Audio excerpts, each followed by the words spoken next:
오늘 우리가 함께 나누는 말씀 제목은 여호와는 나의 목자입니다. 시편 23편 1절에서 6절 말씀인데요. 제가 봉독하겠습니다.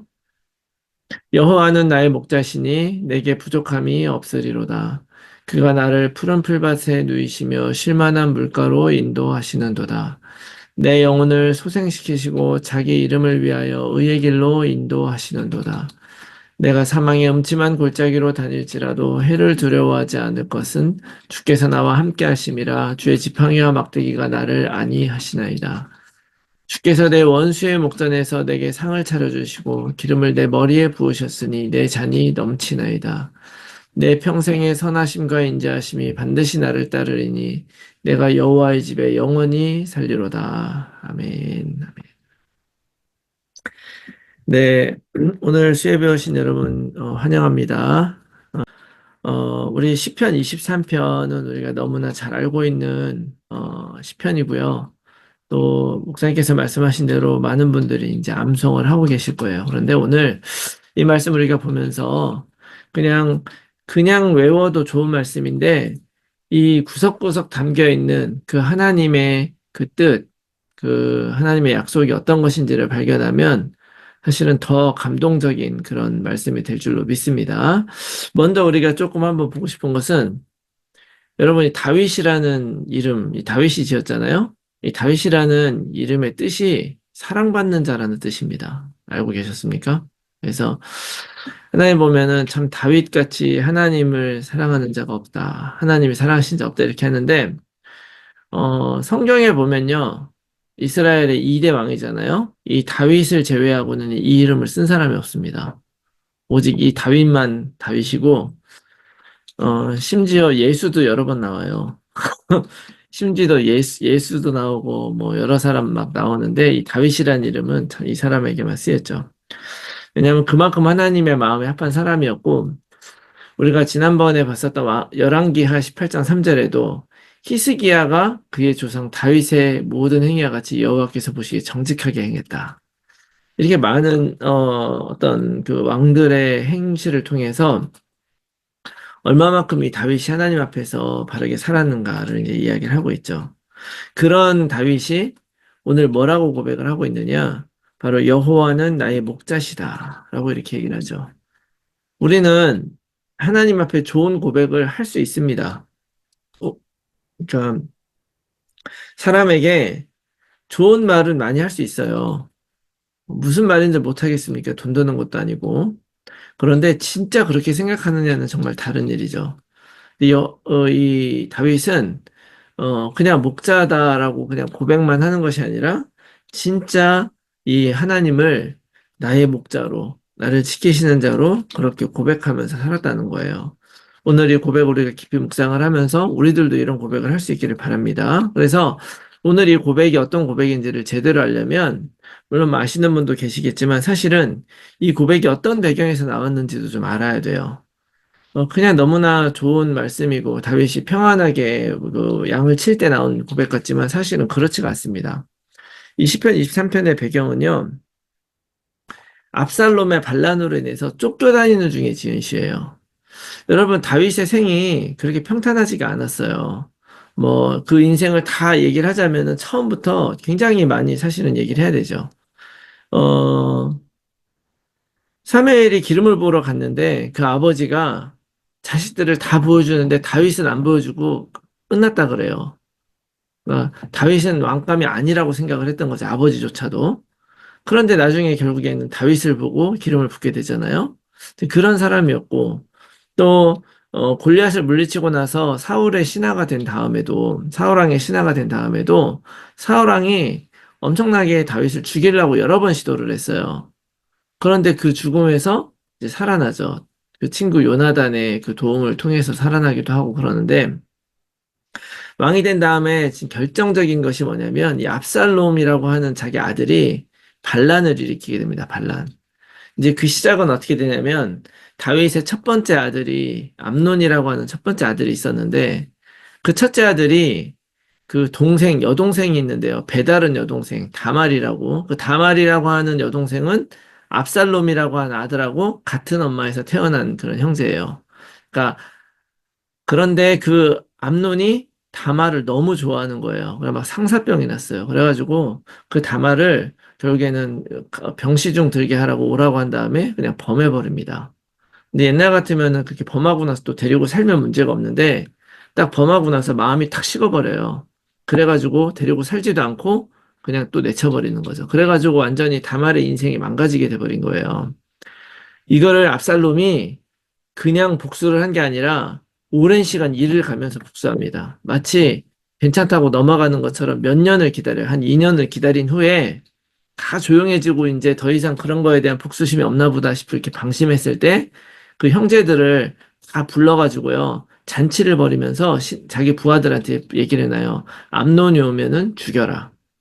그래가지고 그 암논이 그 잔치에 왔을 때, 초대 왔을 때 그 암논을 죽입니다. 그 죽이게 되니까 이제 그 일이 발칵 나잖아요. 그러니까 압살롬은 그러고 나서 도망가요. 도망가서 다윗이 그 큰아들이 죽었으니까 얼마나 가슴이 아파요. 굉장히 화가 나죠. 그러나 또 압살롬은 굉장히 아름다운 아들이고 굉장히 보기에도 굉장히 아름다웠다 그래요. 머리털도 많고 사람들이 참 흠모할 만한 그런 미모였다고 하는데 그러니까 이제 둘 다 아들인데 또 아들이 아들을 죽였으니까 이거를 참 어떻게 할 수도 없고 그래가지고 그분을 품지 못하고 있었는데 이거를 용서할 수도 없고 용서를 안 할 수도 없고 하는 그런 상황에서 또 몇 년이 지나가요. 한 3년 정도 지나고 나서 그 다윗의 신하인 요압 장군이 이제 다윗의 마음을 아는 거죠. 그래서 넌지시 얘기를 해요. 이제 이 시간도 많이 지났고 했으니까 이만 용서하고 돌아오게 해라. 돌아오게 해라 이렇게 했는데 이제 다윗이 이제 뭐 여러 가지 그 얘기를 듣고 그래 그럼 돌아오게 해 그래가지고 이제 돌아오게 해요. 예루살렘으로 돌아는 왔는데 안 만나주죠. 안 만나주고 그러니까 또 이제 이 압살롬이 와서 또 몇 년 동안 안 만나주니까 그러려면 왜 오게 했느냐 그러면서 또 막 깽깽을 부리면서 이제 요압 장군 밭에다가 불을 질러 버려요. 그래가지고 자기한테 오게 해가지고 자기의 그런 얘기를 해서 나왕 만나게 해달라. 그래가지고 이제 아버지를 만나서 말하자면 화해 같은 걸 합니다. 했는데 그리고 나서 이 압살롬이 그 왕궁 앞에 서가지고 사람들이 이렇게 뭐 왕궁에 일을 보러 올 때 특별히 옛날의 왕의 중요한 일은 재판을 하는 거거든요. 근데 사람들의 편을 막 들어주면서 자기가 재판을 막 해주고 그 다음에 막 위로해주고 막 이렇게 해준 거예요. 그래가지고 성경에서 어떻게 기록되고 있냐면 이스라엘의 12지파의 사람들이 다 이 압살롬에게 마음을 뺏겼다 그래요. 그래가지고 마음을 뺏기고 나니까 이 압살롬이 어떤 생각을 했냐면 내가 쿠데타를 일으키겠다, 왕이 되겠다 생각을 한 거죠. 그래가지고 헤브론에 가겠다고 헤브론으로 보내달라고 허락을 받은 다음에 거기에 가서 내가 왕으로 될 테니까 각 이제 그 족속들 준비하라. 그랬는데 이스라엘의 사람들이 12지파가 이미 마음을 뺏겼잖아요, 압살롬에게. 그러니까 사람들이 그쪽 편에 많이 쓰게 돼 버린 거죠. 그래가지고 이 소식을 듣게 되면서 다윗하고 이제 그 다윗은 굉장히 노쇠했을 텐데 다윗하고 이제 이런 신하들이 이제 그쪽에서 왕이 돼가지고 다시 예루살렘으로 쳐들어오게 되면 잡히잖아요. 그래가지고 그 얘기를 듣고 도망을 가게 됩니다. 그 나이에 나이 먹고서 아들이 쿠데타를 일으켜가지고 이제 쳐들어오는 거를 피해가지고 도망가는 그런 상황이었던 거예요. 그런 도망가는 상황에서 이제 나중에 이런 시를 짓는 거죠. 여러분 그냥 그런 어려움이 있어서 도망갈 때 짓는 것도 이게 쉬운 일이 아닌데 사실은 다윗의 생각을 해보면 정말로 너무나 자신의 인생이 하나님이 참 사랑했었던 사람임에도 불구하고 그 삶 자체가 어떻게 보면 굉장히 기구한 거죠. 굉장히 어렵고 힘든 상황이었다는 거예요. 그런데 그 상황 속에서 그 아들이 쿠데타를 일으켜서 도망가는 상황 속에서 지은 시가 바로 이 시편 23편인 거예요. 여호와는 나의 목자시니 내게 부족함이 없다. 이렇게 얘기를 하는 거죠. 어떻게 보면 어, 이 시편 23편을 통해서 다윗은 자기 상황이 좋고 나를 왕으로 만들어졌을 때 하나님을 믿은 것이 아니라 자기 인생을 통틀어서 나는 이런 하나님을 믿는다라고 고백하는 거나 마찬가지예요. 그래서 오늘 우리가 항상 봤었던 시편 23편이지만 이 시편 23편에 과연 목자 되신 하나님은 다윗을 어떻게 인도한다고 다윗이 고백하고 있는가를 우리가 좀 봤으면 좋겠죠. 그래서 이 시편 23편에 목자 되신 하나님 여호와가 나타나는데 이분은 어떤 목자냐? 1절은 여호와는 나의 목자시니 내게 부족함이 없다라고 고백하면서 그 목자가 어떤 일 해주시냐? 첫 번째, 나의 삶을 푸른 초장으로 만드시는 분이다. 이렇게 고백합니다. 여러분, 이거는 동일하게 하나님도 우리들의 삶을 푸른 초장으로 만드실 줄로 믿습니다. 여러분, 우리가 때로는 어렵고 힘들 수 있죠. 고난과 어려움이 있고, 재정적으로 어려울 때도 있고, 자녀 문제 때문에 괴로울 때도 있고, 또 그런 일이 있을 수 있지만, 그럼에도 불구하고 하나님은 우리를 푸른 초장으로 만드신 분을 기억하셔야 돼요. 그래서 이절에 그가 나를 푸른 풀밭에 누이시며 쉴만한 물가로 인도하시는다. 이렇게 얘기를 하죠. 자, 핵심은 뭐냐면 푸른 풀밭, 쉴만한 물가가 어떤 곳이냐는 거예요. 우리가 딱 이런 생각을 딱 하게 되면 하나님이 내 인생을 푸른 풀밭에 누이게 하신다 그러면 우리는 약간 하나님이 좀 좋은 곳으로 내 인생을 인도해 주시고 좋게 해 주실 것 같은 느낌이 들죠. 그리고 이제 쉴만한 물가는 이제 시편 1편에서도 나오지만 시냇가에 심은 나무가 생각이 되잖아요. 그런데 잘 생각을 해보면요. 그 시냇가에 심은 나무를 생각을 했을 때 그 나무는요. 사실 알고 보면 못 움직입니다. 한 번 심어진 자리에서 평생 그냥 있는 거예요. 죽을 때까지. 옮겨 다니는 나무가 어쩜 있을지 모르겠어요. 하도 뭐 세상에 희한한 게 많으니까. 그러나 어쩌다 뭐 수천만 종 중에 한두 가지가 좀 특이하게 옮겨 다니지만 그 동물처럼 옮겨 다니는 게 아니잖아요. 대부분 한 번 심어진 나무는 그 자리에 있는 거예요. 그런데 거기에 물을 공급해주고 쉴만한 물가집을 살려주신다는 그런 의미가 있죠. 어떻게 생각하면 우리가 이 하나님이 나의 인생을 푸른 풀밭에 앉히신다. 이렇게 하면 내 인생을 뭔가 역전시켜줘서 뭔가 좋게 해준다는데 그 역전의 의미는 변화가 아닙니다. 삶의 상황이나 이런 걸 변화시키는 게 아니라 뭘 변화시키느냐? 나를 변화시킨다는 걸 여러분 믿으셔야 돼요. 나를. 마태복음 14장에 보면 오병이어 사건 얘기가 나와요. 오병이어 물고기 5마리, 보리떡, 아니, 물고기 2마리, 보리떡 5개로 5천 명을 먹으신 사건이 나오죠. 그때 그 성경이 기록하기를 광야라 그랬어요. 광야에서 그들이 이제 해가 너무 뉘엿뉘엿 져가는데 먹을 것이 없어서 목자 없는 양떼같이 불쌍히 여기시고 그들에게 뭐 너희가 주어라 하면서 가진 걸 가져오라니까 보리떡 5개 물고기 2개밖에 없었죠. 그걸 나누어 주면서 어떻게 했냐면 그 제자들을 50명 100명씩 잔디 위에 앉게 하셨다 이렇게 얘기를 해요. 광야인데 잔디 위에 앉게 하셨다. 저는 이 모먼트가 굉장히 중요한 거라고 생각을 해요. 결국에는 나무는 어디 움직이는 게 아니고 여전히 우리의 삶은 그냥 그 자리에 있고 여롭게 어렵고 힘들 수 있어요. 그러나 그곳을 하나님은 푸른 초장으로 만드신다는 걸 믿으시기 바랍니다. 어떻게요? 물이 들어가면 되는 거예요. 그 물이 뭡니까? 말씀이죠. 하나님은 우리의 인생에 말씀을 주시고 말씀 따라가게 만드시고 내가 그 말씀에 감동하게 만드셔서 어떤 상황이어도 나의 모든 상황을 푸른 풀밭처럼 쉴만한 물가처럼 만드시는 분이라는 것을 여러분 믿으시기 바랍니다. 뿐만 아니라 그 하나님은요, 어떤 목자냐? 우리의 영혼을 살리시고 구원하시는 분이라고 고백하는 거예요. 어떻게 보면 푸른 초장 쉴만한 물가는 우리의 육신의 삶을 책임지시는 그래서 어떤 상황이어도 말씀이 들어와서 그곳을 살 생기 있는 나의 삶으로 만드시는 분인가 하면 또 영혼을 살려셔서 그 푸른 초장의 삶, 물가의 삶을 살게 하시는 분인 거예요. 3절 말씀에 내 영혼을 소생시킨다 그랬어요. 소생이라는 단어는 무엇을 의미합니까? 죽은 것이 살아나는 거예요. 이 하나님 없이는 우리는 살아날 수가 없죠. 이 그리스도의 복음이 없으면 내가 영적으로 죽었다는 사실조차도 모르고 사는 거예요. 그리고 더 놀라운 것은 자기 이름을 위하여 의의 길로 인도하신다. 의의 길이 뭡니까? 의의 길이 뭐예요? 결국에는 우리는 의의 길이라고 하면 내가 원하는 길, 바른 길이라고 생각을 하지만 바른 길이 세상에 어떤 게 바른 길인지 우리가 어떻게 합니까? 하나님께 가는 길이 바른 길이고 하나님이 자신이 우리를 창조하시고 하나님께서 원하시고 태초부터 계획하셨던 그대로 우리의 인생을 인도하시는 거예요. 그 인생을 못 따라가는 이유가 뭡니까? 하나님이 우리 인생을 창조하시고 인도하신데도 불구하고 우리가 자꾸 사단에게 속는 이유가 뭐예요? 영적인 눈이 어두워져서 그런 거죠. 하나님을 떠났었기 때문에 그렇고 하나님을 내 마음속에 주인으로 받아들이지 않고 목자로 받아들이지 않았기 때문에 그래요. 그런데 목자 되신 그분께 내가 나의 삶을 드리는 순간에 우리들의 영혼이 소생됩니다.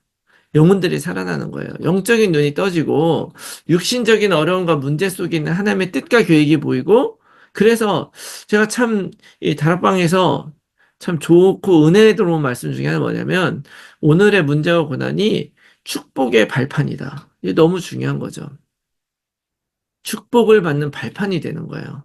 지금 이 고통과 어려움은 나에게 그냥 단지 어려움일지 모르지만 거기서 끝나는 것이 아니죠. 하나님은 자기의 이름을 걸고 우리 인생을 창조하시고 우리 인생을 다스리시는 그 하나님의 이름을 걸고 우리를 하나님의 뜻대로 인도하시고 그 길로 살게 해주시는 분이라는 것을 믿으시기 바랍니다. 그리고 또 그 목자는 어떤 분이냐? 어떤 상황과 문제 속에서도 나를 보호하시는 분이다. 라는 것을 여러분 믿으시기 바래요. 내가 사망의 음침한 골짜기로 다닐지라도 해를 두려워하지 않을 것은 주께서 나와 함께 하심이라. 주의 지팡이와 막대기가 나를 안위하신다라고 말씀하셨어요.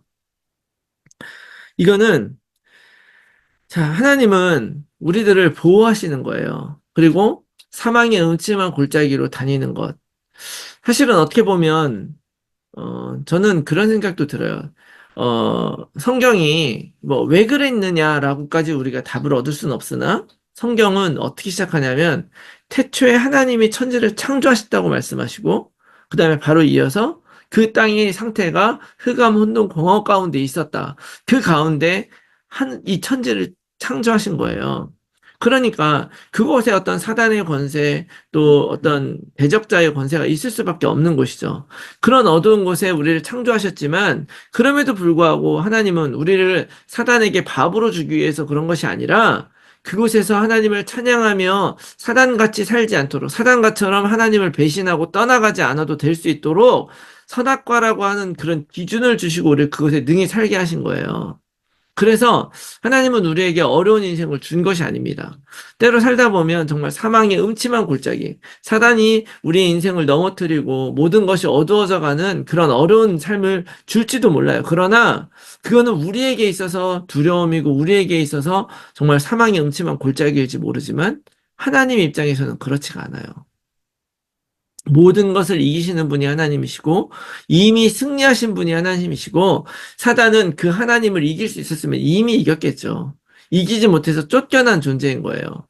그래서 어떻게 보면은 하나님이 우리 인생의 사망의 음침한 골짜기를 허용하시는 거는 우리를 괴롭게 하고 힘들게 하고 하려는 것이 아닙니다. 우리들이 살아가는 그 삶의 그것은 하나님의 기준되지 않고 하나님을 믿는 믿음이 없으면요. 아무리 좋은 일도 다 어려운 일이 되고 힘든 일이 되고 스트레스가 되는 거예요. 일전에도 한번 말씀드렸지만 사람이 살면서 제일 많이 스트레스 받는 일 2번이 뭐냐면 결혼식이래요. 결혼식. 결혼식 얼마나 좋은 일입니까? 좋은 일이지만 결국 그것도 하나님 안에서 내가 확신하지 못하면 내가 이 사람하고 이제 평생을 살아가는데 이 확신이 없는 것 때문에 결혼 자체에 대한 두려움이 또 우리에게 있는 거죠. 결국 핵심은 뭐냐? 하나님은 우리에게 어렵고 힘든 일을 주시는 것이 아니라 어떤 어려움이나 문제도 다 지나갈 수 있도록 지팡이와 막대기로 우리를 보호하시면서 그 길을 가게 하시는 분이다라는 것을 여러분 꼭 기억하시기 바랍니다. 여러분 미국에 와서 또 살아가면서 여러분들이 생각하지 못한 그런 어려움이나 힘든 일들이 있으실 수 있어요. 그렇지만 여러분 기억하시기 바래요. 그건 어려운 일이고 힘든 일인 건 사실이에요. 우리의 능력으로 봤을 때는. 그러나 그것이 하나님이 나에게 주신 길이고 하나님이 그 어려움과 고난 속에 동행하신다는 사실을 여러분 믿으시기를 바랍니다. 목자는 그런 목자예요. 그래서 그 양들이 어떤 곳에 가든지 간에 그 목자는 이기게 하는 것이죠. 절대로 자기의 양이 상하지 않도록 지팡이와 막대기로 사자와 곰이 달려들면은 쳐버리고 그 다윗의 돌팔매 있잖아요. 그게 어떻게 그 골리앗의 그 머리에다가 맞출 수가 있었겠습니까?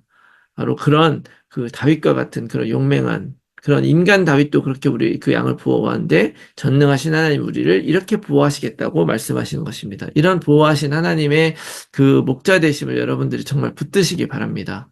자, 그리고 또 하나님은 어떤 목자시냐? 우리에게 승리를 보장해 주시는 분이다라는 것을 꼭 기억하시기 바래요. 다시 말하면 이미 승리하게 하시는 분. 미리 승리하게 하시는 분이라는 걸 꼭 기억하세요. 미리 승리하는 것입니다. 다시 말하면 내 인생을 책임지시는 거예요. 지금이 아니라 미래에도 끝까지 책임지기 때문에 하나님은 오늘 어떻게 하시느냐? 5절 말씀에 주께서 내 원수의 목전에서 내게 상을 차려주시고 기름을 내 머리에 부으셨으니 내 잔이 넘친다고 고백하는 거예요. 이 말씀이 무슨 의미냐? 이 원수들이 누굽니까, 지금? 우리가, 물론, 지금 우리들을 넘어뜨리려고 한 사단 마귀가 원수일 수 있지만, 지금 다윗이 말하는 이 원수들은 뭐냐면, 지금, 다윗을, 어, 내리고, 그다음에 압살롬을 왕으로 세우려고 하는 그 반역한 무리들이에요. 대역죄인들이죠. 그 대역죄인들이 지금 여전히 다윗을 치려고 오고 있어요. 그 실제로 오는 그런 과정 속에서 사실은 그 아히도벨이라고 하는 그런 그 계략사에서 바로 따라가서 치면은 이긴다고 했는데 그 후세라고 하는 그 다윗의 또 신하가 교란 작전을 해가지고 살죠. 그러나 그 교란 작전이라는 것도 다른 게 아니라 더 많은 병력을 모아가지고 가가지고 가자 이런 거니까 사실은 굉장히 어렵고 힘든 그런 상황 속에 있는 거예요. 더 많은 대적들이 지금 다윗을 넘어뜨리려고 오는 상황이거든요. 그런데 그 원수들이 지금 내 앞에 와 있어요. 지금 다윗을 치려고 오고 있습니다. 그런데 그 앞에서 뭐라고 하느냐? 상을 차려주신대요. 잔치를 베풀어 주신다는 거예요, 잔치. 여러분, 잔치는 언제 베풉니까? 여러분, 저도, 어, 우리 이제 뭐, 지난번에 북미주 산업인대회 이것도 착 잘하고 와가지고, 하고 왔으니까, 우리 식구들 같이 맛있는 거 한번 먹자! 먹고, 지난주에도 시카고 딱 갔다 와서 잘 왔으니까 가서 먹자! 뭔가를 이루고 나면 같이 피스트, 잔치를 나누는 거예요. 자, 이 말은 뭐냐? 이미 원수들이지만 하나님께서는 우리 앞에서 이미 상을 베풀어 주신다는 말은 무슨 얘기입니까? 이미 이기게 하신다는 거예요. 걱정하지 말고 이길 것을 걱정하지 말고 하나님 믿고 잔치를 누리는 거예요. 축제의 삶을 사는 것입니다. 뿐만 아니라 기름을 내 머리에 부으셨대요. 이게 얼마나 놀라운 일이냐면요. 우리가 하나님에게 어떤 사람이냐를 알게 해주신 거예요. 그 당시에 이 풍습이 뭐냐면요. 손님이 오면 종들이 기름을 발라요. 여러분, 예수님의 머리에 향유 옥합을 부은 여인 기억하시죠? 그게 이제 그런 풍습에서 나온 거예요. 귀한 손님이 오면 귀한 향수를 뿌려주고 그 오일을 발라주면서 이분이 귀한 분임을 알고 모시는 거예요. 그런데 그 원수 목전에서 상을 차려주시고 하나님이 친히 직접 기름을 내 머리에 부으셨다는 거예요. 직접 머리에 기름을 부으면서 네가 나에게 이렇게 존귀한 존재라는 걸 하나님이 확인시켜 주신다는 것입니다. 그러니 사단 마귀가 어떻게 우리를 이길 수가 있겠습니까? 이 다윗이 이렇게 고백해요. 내 잔이 넘친대요. 내 잔이 넘친다는 말은 무슨 얘기입니까? 여러분, 하나님이 여러분들에게 어떻게 해주셔야 여러분 만족하시겠어요? 여러분, 하나님이 여러분들에게 어떤 축복을 부어주시고 어떻게 해줘야 내 잔이 넘친단 말이 나오겠습니까?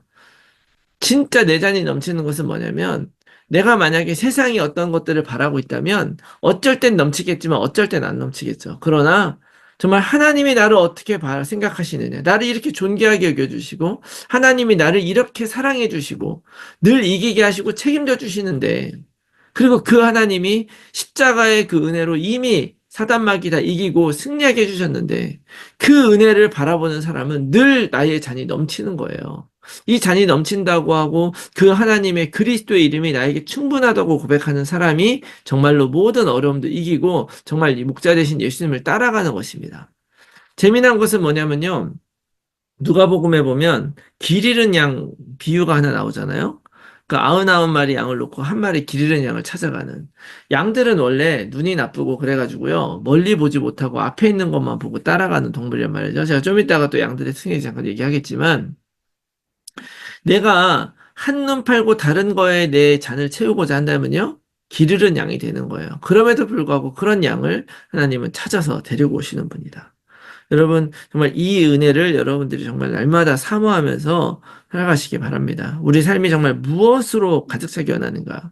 그리스도의 십자가의 그 구속의 은혜는 이미 우리의 삶을 승리로 결정하신 거예요. 그 은혜가 우리에게 넘친다고 고백하면서 승리하며 살아가신 여러분들 되시기 바랍니다. 하나님은 그런 목자시죠. 마지막으로 끝까지 나를 지키시는 분이다. 끝까지. 6절 말씀 보니까 뭐라 그래요? 내 평생의 선하심과 인자하심이 반드시 나를 따르리니. 자, 목자 되신 하나님을 내가 따라가야 되고요. 그 그리스도를 내가 따라가야 돼요. 그런데 내가 그 그리스도를 목자 삼고 내가 고백하고 그 잔이 넘친다고 고백했더니 이제는 어떻게 합니까? 그 선하심과 인자하심이 반드시 나를 따라온다. 이제는 하나님이 나를 따라오세요. 하나님이 나를 그렇게 만드신다는 걸 믿으시기 바랍니다. 내가 여호와의 집에 영원히 살게 될 것이다. 이 확신이 있는 나의 영원한 생명을 주시고 구원의 삶을 살게 하신 하나님의 그 놀라운 축복을 미리 확신할 수 있는 것은 무엇입니까? 내가 끝까지 이겨나가고 내가 믿음의 선한 삶을 끝까지 살 수 있느냐? 우리는 알 수 없어요. 우리가 언제 어떻게 넘어질지 모르고 그렇지만 하나님은 약속하시는 거죠. 하나님이 나를 끝까지 붙들고 놓지 않고 반드시 구원해 주시겠다. 이것이 장로교를 처음에 시작한 칼빈의 그런 중요한 신학 중에 하나예요. 나는 부족하고 남은 넘어질지 모르지만 하나님이 한 번 선택한 그 사람은 끝까지 구원 얻게 하신다. 여러분, 이것이 우리가 믿는 정말 중요한 사실입니다.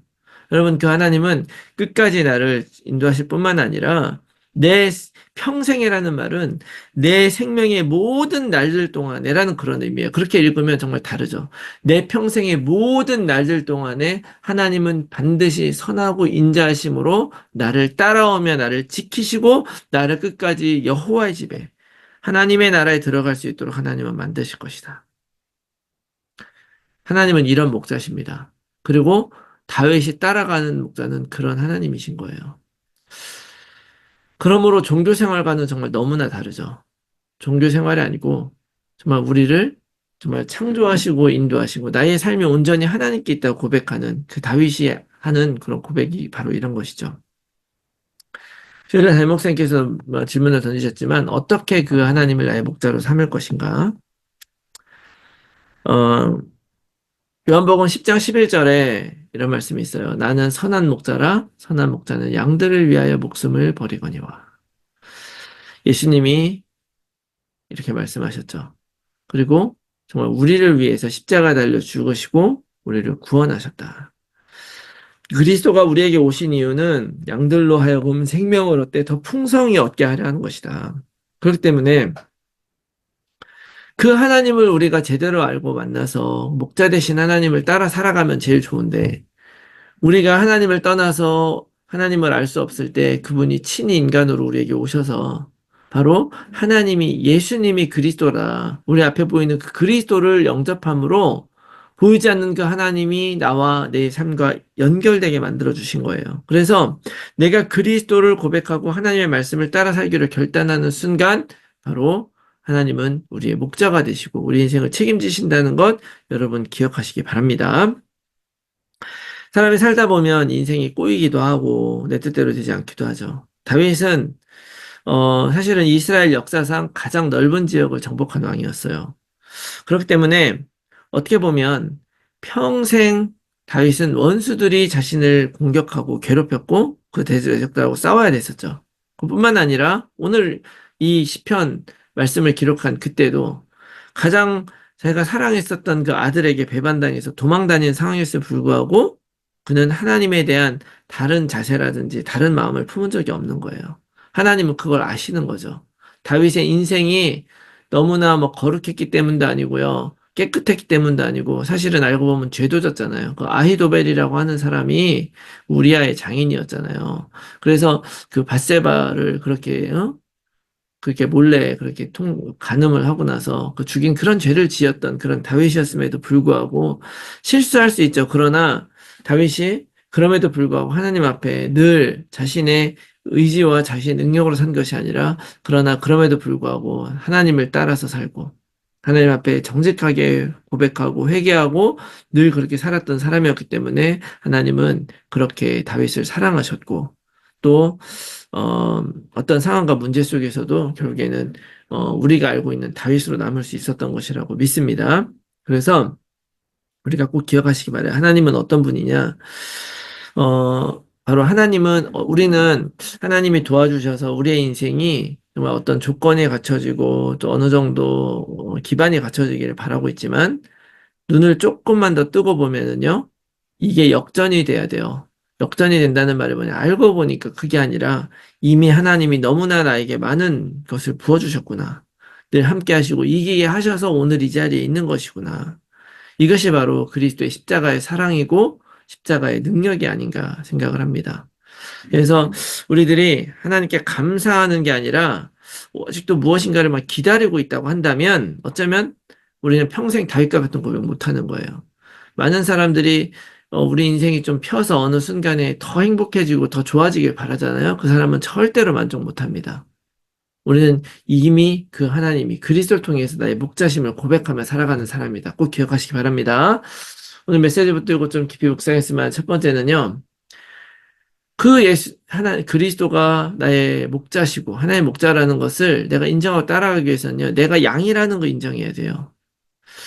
가끔 가다 보면은요. 신앙이 참 좋은 분들이 있습니다. 결단을 하셨기 때문에 그런 거죠. 이 복음 딱 듣고 답을 딱 냈어요.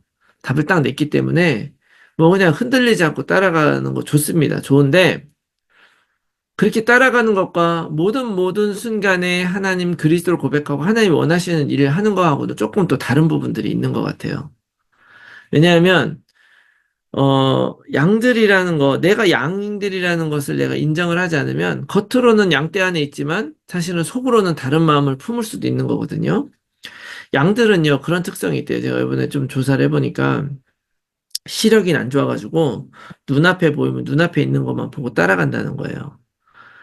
머리로는 그 하나님이 목자라는 걸 알면서도 눈앞에 있는 거 따라가면은요, 결국엔 하나님이 하시는 거 못 보게 되죠.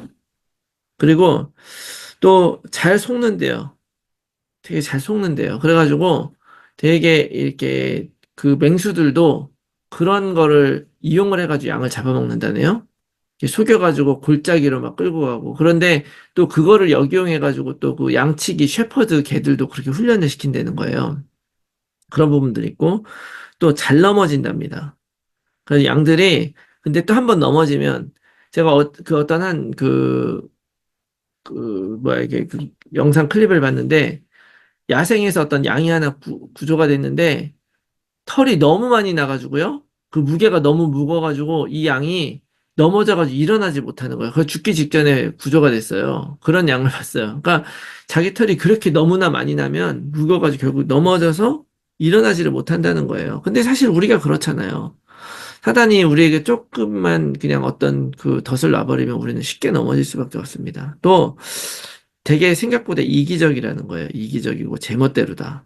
그래서 우리는 이제 모성애란 게 있잖아요. 양들은 모성애가 별로 없는 것처럼 보인대요. 그래서 뭐 가끔 가다가 온순한 것 같은데 뭐 배가 고파서 어미로 보이는 양들한테 이렇게 가면은요. 그 양들이 이제 우유도 많이 짜고 그러잖아요. 그럼 줄 것 같잖아요. 까짓 거. 근데 그냥 발로 차버린대요. 자기 양이 아니고 뭐 그러면 그냥 차버리고 막 이런 면도 있고 또 방향 감각도 없고 그렇다고 합니다.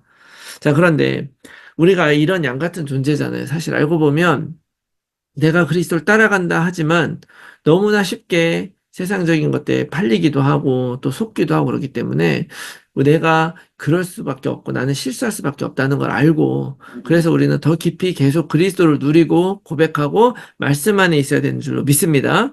그래서 다윗도 이런 고백을 왜 했겠습니까? 그 상황 속에. 사실은 이 너무나 그 쳐들어오는 그런 그 문제 속에서 어떻게 보면은 얼마나 마음이 흔들리고 다르게 뭘 해야 될지 그런 생각이 들 거 아니에요. 여러분들 사울이 결정적으로 죽게 된 하나님께 버림받게 된 그런 계기가 뭔지 아십니까?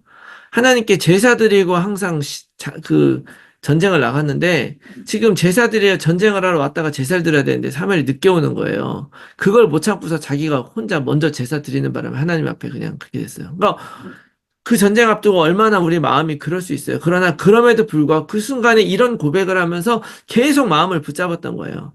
나는 그럴 수밖에 없는 사람이지만 하나님이 내 목자다. 나는 하나님 따라가겠다. 그래서 우리도 이런 고백을 보면서 또 그렇게 생각하기 바래요.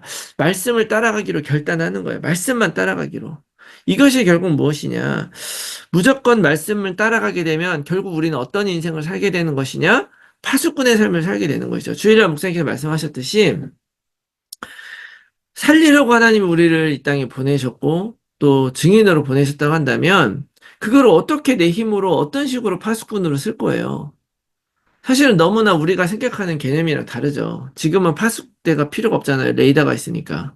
응? 오히려 우리는 파수꾼이 아니라 레이더다. 레이더라고 생각을 해야 돼, 레이더. 그러면서 그 레이더의 삶을 사는 것은요, 많은 것을 알고 알아봐야 뭐 합니까? 적들이 쳐들어오는 거 알면 뭐 하고, 그럼 뭐예요? 뭘로 이기는 것입니까, 결국? 말씀으로 이기는 것이고, 하나님의 능력으로 이기는 거예요. 여러분, 그 말씀과 능력으로 살아갈 때, 내가 살아가기를 결단하고, 목자 대신 그 그리스도만 따라가기로 결단할 때, 목자 따라서 결국 살아나는 삶을 사는 것이다. 여러분, 이거 믿으시고, 우리가 믿고 있는 이 복음, 예수 그리스도, 그리고 우리의 인생을 증인으로 세계복음화에서 인도하신다는 그 사실 믿고 여러분 어떤 상황과 문제 속에서도 이거 고백하고 작은 일에 넘어지지 말고 끝까지 하나님 원하시는 길 걸어가는 여러분들 되시기 바랍니다.